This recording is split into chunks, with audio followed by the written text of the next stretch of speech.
There's a parallel in the mixing world where I've seen this happen a bunch where you take a mixer, like any mixer in metal that's like awesome, and whoever comes to mind, like everybody listening, if I say think of your three favorite mixers, like everyone's going to have in their mind who they are.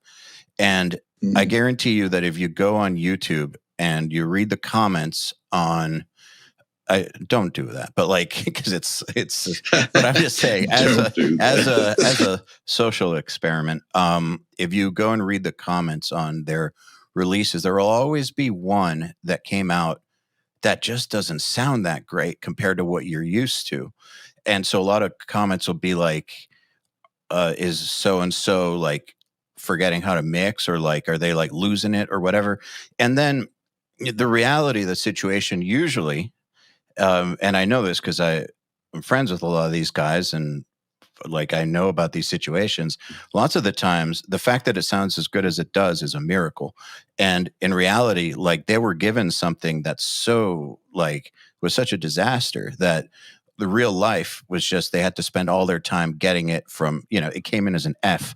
They got it to a C plus. That's a massive, massive improvement as opposed to the records that come in as a B plus and then they mix it into an A plus. That's a much shorter distance. But like the audience doesn't hear what condition the songs arrive to the mixer in.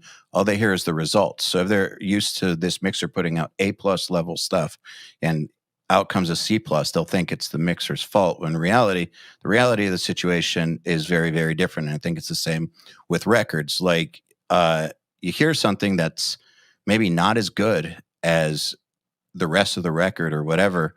And it's like, well, what happened? Did the band start sucking? Probably not, because like the rest of the record's sick.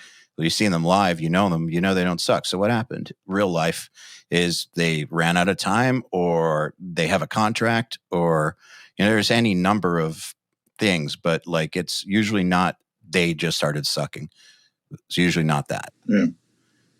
Well, I think the risk of just mixing as opposed to, seeing an entire record through from day one is that's the risk of just being a mixer. Like Scott Burns, my favorite quote, "You can't polish a turd." Yeah.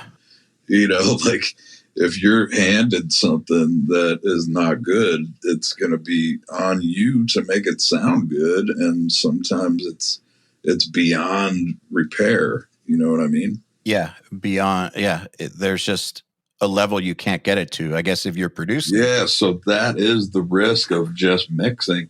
I mean, if the whole plan is already set, like, okay, he's going to mix, you're going to engineer, and like if there's like a chain of command where everybody's communicating and the mixer knows that everything is going to be tracked properly the way that he would want it to be, then that'll work. But I mean, if he just gets handed something that he has no input in, then it's a risk. It certainly is a risk.